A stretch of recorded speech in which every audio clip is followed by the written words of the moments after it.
7 seasons in the National Football League was all that was sufficient for this man to make the Pro Football Hall of Fame, win 2 Super Bowls, a Super Bowl MVP, and be the all-time leading rusher in the history of the Denver Broncos. He is Terrell Davis. How are you, TD? What's up, Rich? How you doing this morning? I'm doing well. We got some news this morning, don't we? Juicy news this morning. I remember waking up, seeing a little text coming there, and Antonio Brown is at it again. Well, Mike Mayock has spoken. Oh, has he? I will give you a choice. The over-under is 12.5 seconds as how long his statement was. You take the over or the under? I'm going under. Okay. Under. Here we go. Terrell Davis, you're a winner. We knew that already. You're a winner. Of course, I know Mike. It was, it was 15 seconds? 15? Oh, gosh. Oh, really? Oh, man. Here we go. Let's check it out. Okay, short and sweet. Antonio Brown's not in the building today. He won't be practicing. I don't have any more information for you right now. And when I have some and it becomes appropriate, you guys will all get it. I promise you. But that's it for today. There you go. Thank you. It's not in the building today. That means he's not playing Monday, right? He's definitely not playing Monday. No. I mean, from what I'm hearing and reading and watching and seeing, he will not be playing against the Broncos on Monday Night Football. Which you got to be happy about that. Well, I'm sure if you're a Broncos fan, absolutely. I mean, you got right? Yeah, you don't have to deal with Antonio Brown, absolutely. But I mean, but it's bigger than that to me. It's not about just Denver. This is an unfortunate situation for a guy who was one of the best in the business, and to go about his business the way he's been the last year now. It's just why. The question is why? Why do you have to do things like this? You know, you at Pittsburgh, you didn't like it there. You basically forced your way out of there. You go to Oakland, and where they're willing to pay you. Yeah, willing to pay you the money that you wanted to be paid. You go there, and before the season even starts, you have the foot issue, which, okay, I'll give you that one. You know, that's just trying to get better, trying to, get your legs back. Frostbite happens. By the way, that's a new great bumper sticker. Frostbite happens. But no, I understand. But to me, that wasn't like a decision that you refused to show up for something that's team related, right? Okay, yes. You did that. It was stupid, but it wasn't intentional. Maybe he did maybe he did it on purpose not to go to training camp. I don't know. But then you talk about the helmet issue. That to me was like, all right, get a helmet until you win your grievance with the helmets that you wanted to wear. Go to practice with your teammates. You seemed healthy. You were out there running. Once you see that, then it's like, that's a big issue. It's affecting your teammates. You can't prepare for the game. Everybody has to answer questions about you every single day. That's when the word disruptive starts to come in. That's what you don't need as a team. The good teams don't have players who are just about themselves and just care about the attention they receive. So that was a problem. And then you get this thing where he gets fined, which I'm glad he got fined. That's the way it's supposed to work. It's supposed to work where a player doesn't show up, a player comes to a meeting late, you're supposed to be fined, no matter who you are, whether it's a star or a second-year player. But why do you think he views it as an affront to him, though? I don't know. Did you ever have a player that viewed being fined as a personal affront? Did you ever have a teammate? No, thank God I didn't. No, I played with great players. Shannon Sharp, John Elway, Steve Atwater. You played with Rod Smith. We played with all these great players, and the one thing that I appreciated now, looking back on it, we had players that could have abused their power. John could have easily abused his power. Not showed up in meetings, showed up late. Because he's the dude. Because he's the dude. John Elway. But he never did that. And me seeing that, I kind of patterned my leadership after John. So when I saw him not doing that, when Shannon was coming to every meeting, wouldn't show up late, didn't abuse, taking days off. When it's in the building and it's a cultural thing, it allows the young players to see that and to sort of mimic that when they get in that position. And so, no, we never had a guy like that we had to deal with who just became about his attention. So then what about Terrell Davis here on the Rich Eisen Show? What about on somebody else's team or another spot? Have you ever heard of a physical altercation between player and management when management came up to talk or player goes up to management that's fined him? Not physical. Okay. Not physical. I've heard of shouting matches but okay. that's typical. Were those in winning locker rooms? Well, yeah. Okay. Because again, that part is the human element, and that's emotions, and that's okay. If it's a one-off, something happens, and a lot of times even in winning locker rooms, you'll have players who have a disagreement with even the head coach, the GM, the owner, and it happens, and you'll have that one or two players, but this is coming on the heels of everything else that's already happened. Yes, because again, I think you see where you're a smart man, Terrell Davis. You see where I'm driving at here is about the next steps here. Like, how much of an outlier is something like this?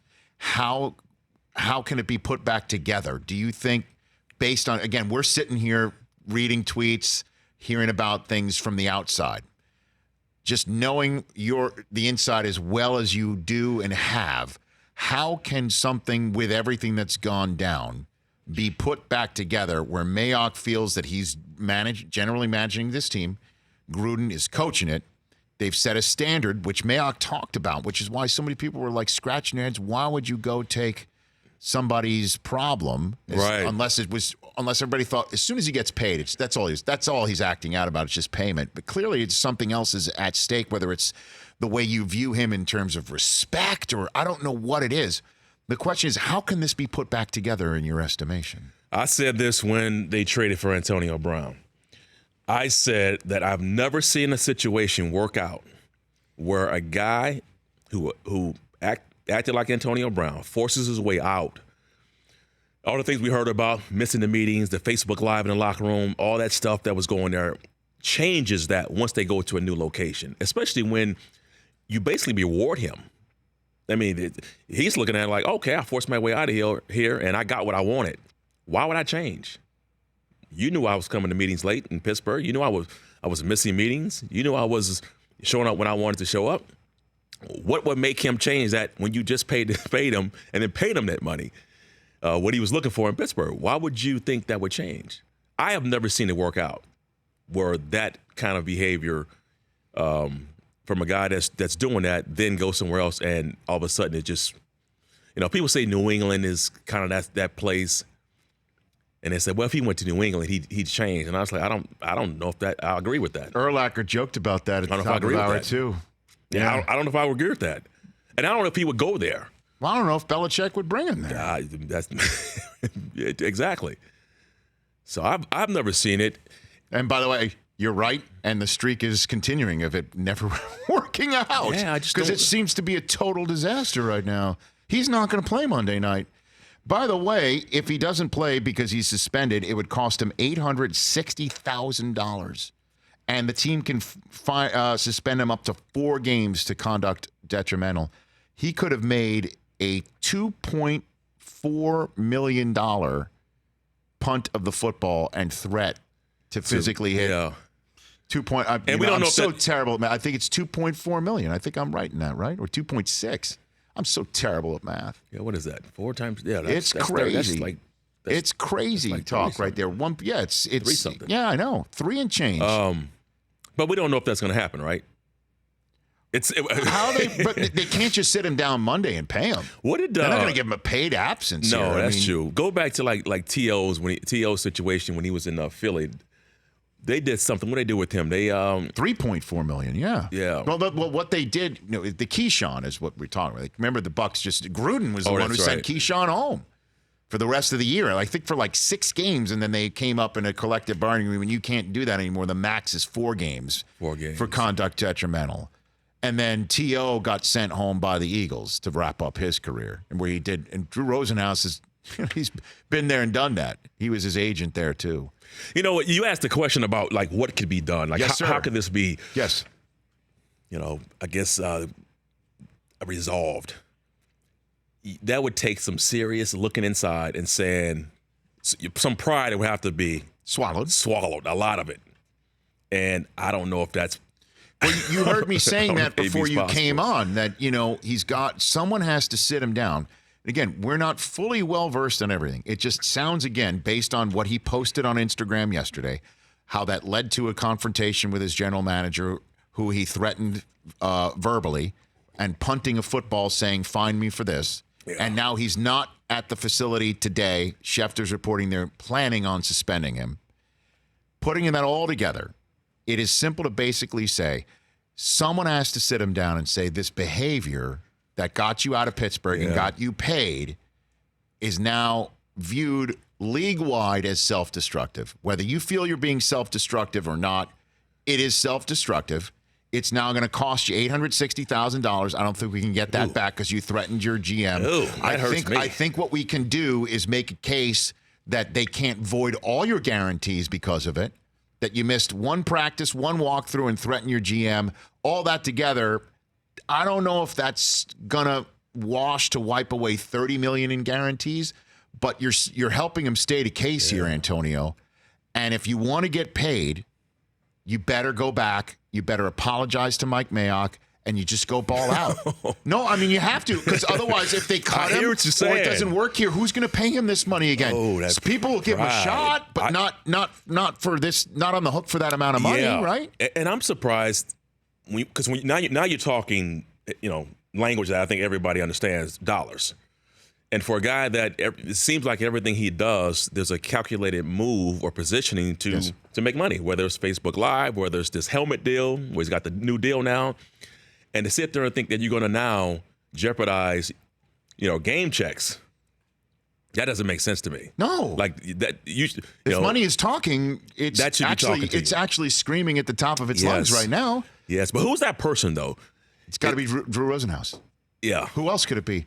I mean, I don't know his personal life and who could be the one to sit him down. Could it be an old coach? Could it be, I don't know, to reach?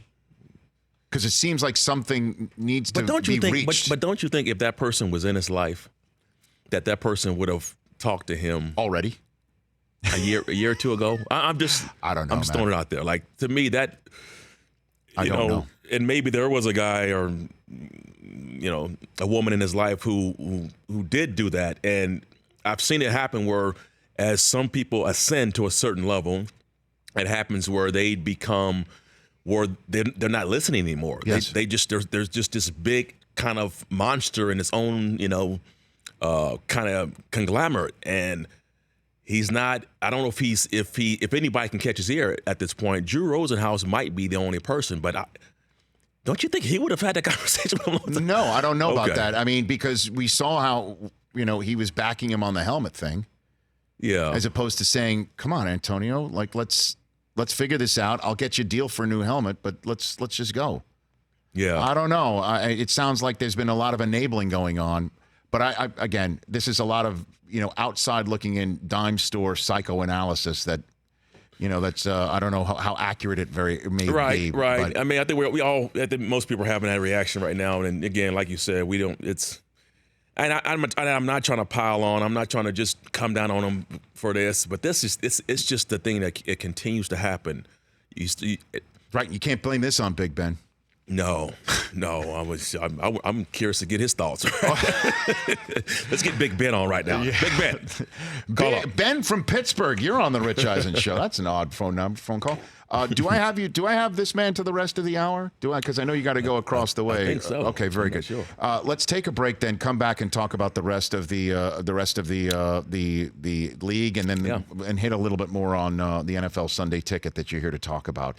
Just want to let you know the UEFA Champions League group stage kicks off September 17th. Stream every game on Match Day 1 in the entire 2019-2020 UEFA Champions League season only on BR Live. We'll talk Sunday Ticket and the rest of the National Football League season that kicks off tonight with Pro Football Hall of Famer Terrell Davis. He'll take us home when we come back.